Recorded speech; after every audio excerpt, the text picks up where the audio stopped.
CTV News at 5 with Hudson Mack. BC's 32,000 nurses have voted to accept a new 2-year contract that gives them more money and, in some ways, less work.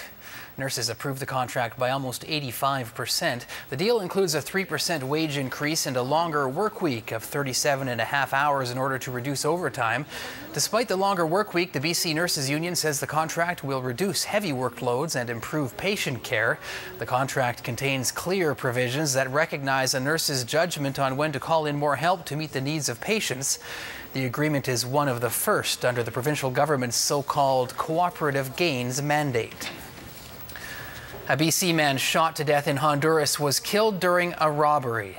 34-year-old Tim Valley was on vacation in an area of the country that's popular with tourists. A local newspaper says the Abbotsford man had left a bar with 2 local women when 2 men approached him and demanded his iPhone.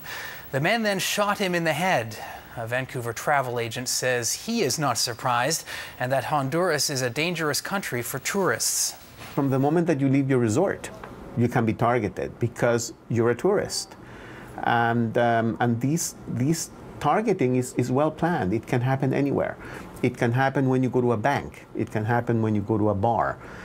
You know, to go to a bar on your own, late at night, it's just a no-no. Just don't want to be doing that. Valley was an employee of the Department of Fisheries and Oceans. Foreign Affairs says it is in contact with local authorities in Honduras and 1 suspect has been arrested.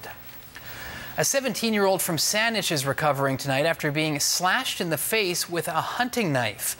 Police were called to the 5000 block of Santa Clara Avenue early this morning. Police say parents had ended a teenager's birthday celebration early after the party got out of control. The teens then took the party elsewhere, where a fight broke out. So when our officers arrived on scene, they were met with a young man who had been seriously wounded in the facial area and was bleeding profusely, but thankfully was communicative and was able to talk with our officers. We deployed our police dog to look for the suspect almost immediately. And unfortunately, he did manage to escape the immediate area, but one of our containment officers that was down on the Highway 17 actually spotted the male suspect very near to Beaver Lake Park on Elk Lake Drive. So he was taken into custody without incident. Police say the victim needed multiple stitches to close the 20-centimeter gash from his cheek to his ear. A 16-year-old from Victoria is in police custody and is expected to face charges. An update now on a police investigation in the Alberni Valley. Police say several teenagers were suspended from school after video appeared on YouTube of fights involving teens from the Alberni District Secondary School. Investigators say they've determined the fights were not organized events, just disagreements that escalated to physical confrontation. RCMP said the online fights gained immediate notoriety but were not part of a fight club. The municipality of Saanich has gone out on a limb and won. It will be cutting down a 300-year-old Douglas fir tree in Cadboro Bay after getting court approval. The municipality went to the courthouse today to get approval to axe the long-standing tree that's infected by a fungus.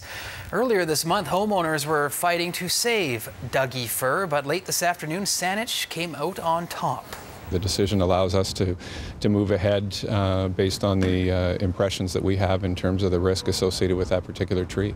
We'll move as soon as we can make arrangements to do that. I would think the early part of next week. Well, we're obviously very disappointed with the decision, especially given the circumstances of the case and our trying to do the right thing for the community. And we will now be considering our appeal. In the judge's decision, she said people living in the area had no legal rights to the tree. It is on Saanich land. The judge also found the 2 men arguing against the municipality should have to pay for costs incurred by Saanich for legal fees and time spent by staff if Saanich decides to have them pay the bill. A bald eagle is being treated for a mysterious illness at a vet clinic in Nanaimo after researchers discovered the bird couldn't fly. The young eagle was discovered on an island near Telegraph Cove by a group of orca researchers. They saw that it had a serious tremor and realized it couldn't fly. The group took the large bird to a rehabilitation center in Courtenay. It was then transported to the Island Veterinary Hospital in Nanaimo. Vets are hoping to discover what is wrong and cure it so that one day the bird can spread its wings and fly once again.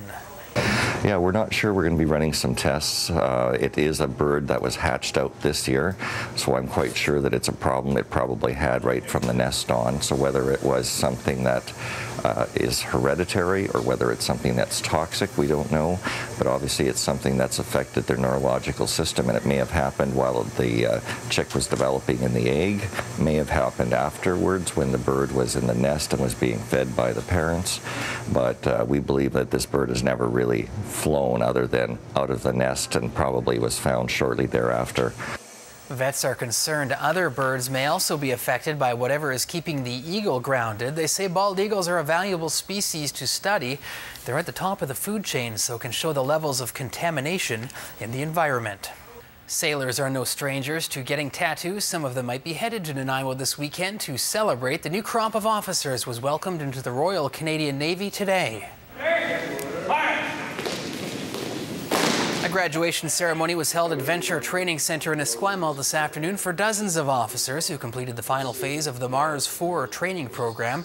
The officers are now officially trained in ship handling, radar navigation, and underwater warfare. The hardest part was the at-sea phase, taking all the theoretical stuff we've learned and applying it practically, especially the collision regulations and working your way around shipping out in the Gulf Islands. Well, today you witnessed the culmination of well over a year of training for these future naval leaders. They completed their training here at the Naval Officer Training Center, and now they move forward to the next phase of their careers, where they will join their operational ships and move forward to become qualified officers on those ships, future leaders of Canada's Great Navy. Nearly 200 officers graduate from the Mars program every year. A line of golden shovels turned the earth on the rebirth of a once thriving industry in BC today. Provincial and federal politicians, along with C-SPAN executives, broke ground on what will become 4 new fabricating buildings, a shipbuilding crane, and a loud-out pier. The redevelopment will turn the shipyards in North Vancouver into a state-of-the-art facility that will build a new generation of vessels for the Canadian Coast Guard and Royal Canadian Navy. C-SPAN's $200 million investment in Vancouver shipyards to make it a world-class shipbuilding center of excellence is proof that the shipbuilding industry is back to stay in Canada. The construction work is expected to be complete by 2015, fulfilling the obligation that netted BC part of the federal shipbuilding contract. C-SPAN says it expects to hire another 1,000 employees over the next 3 years. Shawnigan Lake RCMP are asking for your help to find 2 men who threatened to stab a man before robbing him. Police say the victim got into an argument with another man at the Honey Pot Cold Beer and Wine store. Outside the store, the man approached him again with a friend. RCMP say the pair grabbed the victim by his bike helmet and threatened him. He rode away on his bike, but the two followed him in an SUV, threatening to stab him. He managed to run away as they drove over his bike and stole his beer. RCMP described one man as white, in his mid-20s, with short red hair and facial hair. He has a tattoo on his neck. The other man is believed to be in his 40s, around 6'2", 200 pounds, with dark hair and a scruffy appearance. MLA Leonard Krogh is hopping aboard a speeder this weekend in hopes of building support for the ENN Railway. The ENN Historical Society invited Krogh to ride a railway trolley from Parksville to Cameron Lake to help draw attention to the need for money to preserve the railway. The Island Corridor Foundation still needs several $1 million to restore the track. Look, we're short money, and I wish I was in a position to say a check could be signed tomorrow. But as part of the process to ensure that we don't slip backwards, it needs more and more public attention and public interest and public pressure to ensure that the ENN line is preserved and that the railway operates once again. 5 regional districts on the island have been asked to come up with the final $3.2 million needed to restore the railway. Nanaimo's professional theatre company is taking a break from entertaining you on stage to satisfy your hunger for gourmet food instead. The 20th annual Bite of Nanaimo is a fundraiser for Theatre One.